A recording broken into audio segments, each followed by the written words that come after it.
Welcome to Easy Learning. Exercise number 149.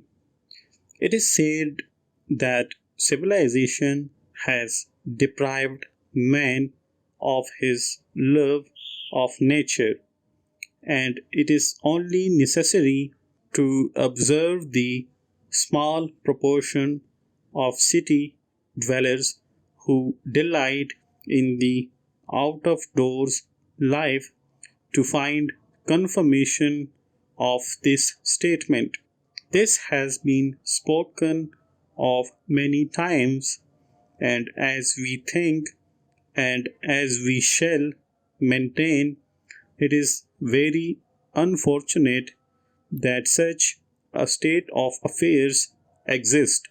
Nature is ever striving after perfection, and this is the one great lesson of life we have to learn, that the greatest happiness is to be found in the pursuit of perfection.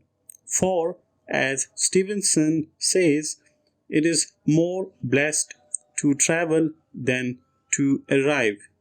All lovers of nature should read Stevenson's account of a leisurely journey through the northeast of France by canoe and on foot.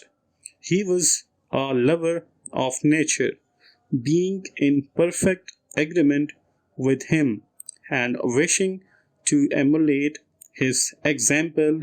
We spent a holiday afloat in France last summer. Full stop.